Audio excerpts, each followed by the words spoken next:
मिल्कीपुर में भी चुनाव है, वहां पर पीडीए के प्रतिनिधि लड़ रहे हैं चुनाव।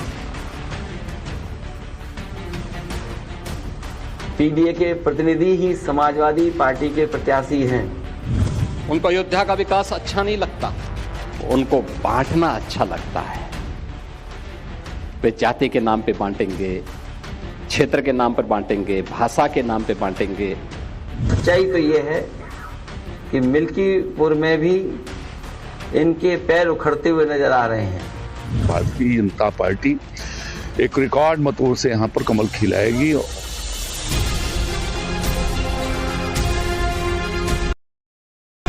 जब अयोध्या के नाम पर मिल्कीपुर राजनीतिक प्रतिष्ठा का पर्याय बना हुआ है, जब इस वोट युद्ध में एक तरफ मोदी योगी हैं, दूसरी ओर अखिलेश हैं, राहुल हैं, ओवैसी हैं, तब ये शाब्दिक प्रहार है।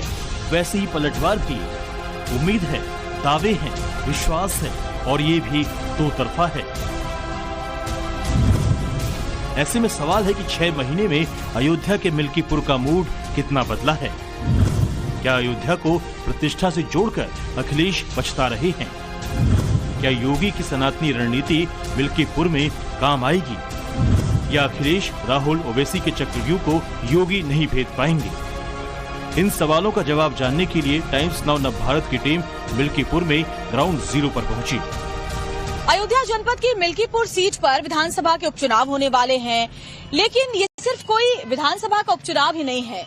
ये जो चुनाव है वो कई मायनों में बेहद खास है, क्योंकि जिसे अखिलेश यादव देश का सबसे बड़ा चुनाव बता रहे हैं, वो चुनाव है मिल्कीपुर।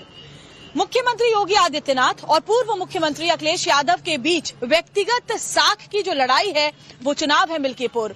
और लोकसभा चुनाव में फैजाबाद सीट से भारतीय जनता पार्टी को जो जख्म मिला, उसके मरहम की कवायद है भारतीय जनता पार्टी के लिए मिल्कीपुर।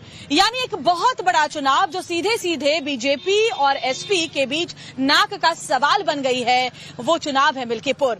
और इसीलिए आज यहाँ ग्राउंड जीरो पर मैं मौजूद हूँ टाइम्स नाउ नवभारत के लिए, जहाँ यहाँ जमीन से जुड़ी हुई चुनावी हलचल आपको आज दिखाऊंगी। मिल्कीपुर में खड़ी श्वेता ने तमाम लोगों का सियासी मन टटोलने की कोशिश की। उन्होंने दुकानों पर खड़े लोगों से बात की, सड़क चलते राहगीरों से सवाल जवाब किया, ये जानने की कोशिश की कि वो किन मुद्दों पर वोट करने वाले हैं। श्वेता सबसे पहले एक चाय की दुकान पर पहुंची।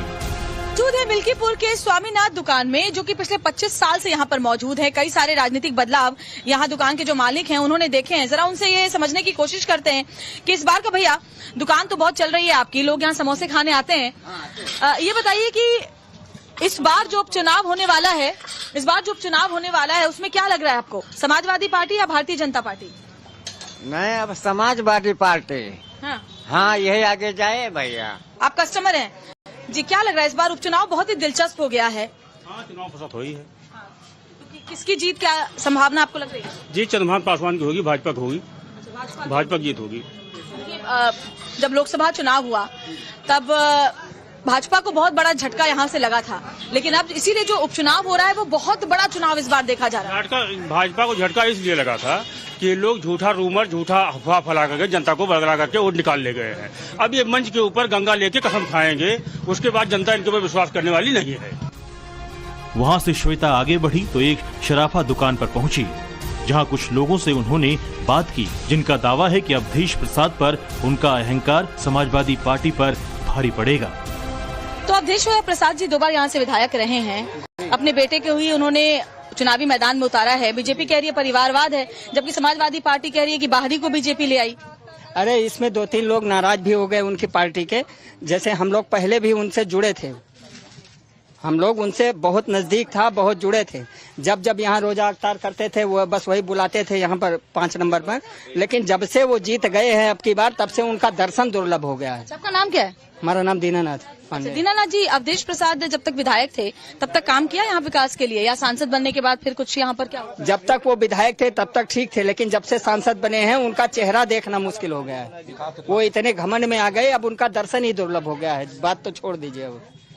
हाँ, कहीं नहीं आते जाते हैं। कहीं देखा हो किसी ने, कोई यहाँ इतना आदमी बैठा है, कोई एक बार बता दे कि आज अवधेश मंत्री को देखा था जब से जीते हैं, तो किसी ने उसका चेहरा नहीं देखा है। कोई बता दे कि आज चेहरा देखा है। चेहरा नहीं देखा उनका, सही है ये बात। और हम इतने अपने बेटे को टिकट दिया इस बार और कह रहे हैं कि जनता तो हम पे ही भरोसा दिलाएगी, हमारा बेटा है उस पर ही भरोसा दिलाएगी। तो जब काउंटिंग हुई उसके बाद उनको पता लग जाएगा क्या हुआ। आपकी आप लोगों को क्या लग रहा है इस बार क्या माहौल है? इस बार बीजेपी 50,000 से फाइट मारेगी यहाँ पर मिल्कीपुर विधानसभा में, 50,000 जी। लोकसभा चुनाव में जो झटका मिला हो गई, आदमी उसी गलती को सुधार दिया है। किस बार गलती हुई थी, बहुत बड़ी गलती। जो लल्लू प्रसाद थे वो भी इसी कैटेगरी के थे, इसीलिए हारा था। कुत्ते के गले में पट्टा बांधा जाता फिर भी सांसद बन जाता जी। लल्लू सिंह की कमी थी जिससे हारे हैं। सड़कों पर घूम घूम करके हम यहाँ के समीकरण समझने की कोशिश कर रहे हैं और देखिए जातीय समीकरण यहाँ पर हमेशा से बहुत ही प्रभावी रहा है किसी भी चुनाव में, और इस बार भी जातीय समीकरण काफी हद तक प्रभावी रहेगा। पासी वर्सेस पासी, किसके हाथ होगी बाजी, ये सवाल है। और चलिए कुछ आंकड़ों की अगर बात करें, तस्वीरें भी आपको दिखा रही हूँ मिल्कीपुर की, क्योंकि यहाँ जो जातीय समीकरण है उसकी अगर बात करें तो सबसे ज्यादा यहाँ जो दलित मतदाता हैं वो किसी भी उम्मीदवार की सियासी किस्मत तय करते हैं। अगर यादव मतदाता की बात करें 65,000 हैं, पासी मतदाता 60,000 हैं, ब्राह्मण मतदाता भी 60,000 के आसपास हैं, मुस्लिम मतदाता 35,000, ठाकुर मतदाता 25,000, गैर पासी दलित मतदाता 50,000 हैं, वहीं मौर्य मतदाता 8,000 तो चौरसिया मतदाता 15,000 के पार हैं, वैश्य करीब 12,000 के हैं और इसके अलावा 30,000 अन्य जातियों के जो वोट हैं वो यहाँ पर सियासी समीकरण को बहुत ज्यादा तय करते हैं। इस बार पासी वर्सेस पासी की जो लड़ाई है, चुनावी यहाँ लड़ाई है, वो बहुत ही दिलचस्प होने जा रही है। देखना होगा कि जातीय फैक्टर यहाँ इस बार कितना काम चुनावों में करता है। टाइम्स नाउ नव भारत की रिपोर्ट। वहां से आगे बढ़ी तो रास्ते में एक स्टेशनरी की दुकान मिली, वहां पर लोगों का मिजाज जानने की कोशिश की। अब की हमारे चंद्रभान बाबू ये जीतेंगे, पासवान जी। अच्छा, बीजेपी जीतेगी? बीजेपी जीतेगी। क्यों लगता है आपको ऐसा? क्योंकि आपने देखा लोकसभा चुनाव के जब नतीजे आए बीजेपी के लिए अच्छा नहीं आया नतीजा। गलतियां हो चुकी हैं, दोबारा वो गलतियां हम लोग नहीं करना चाहते हैं। मतलब आप मानते हैं कि गलती हुई थी? गलती हो गई।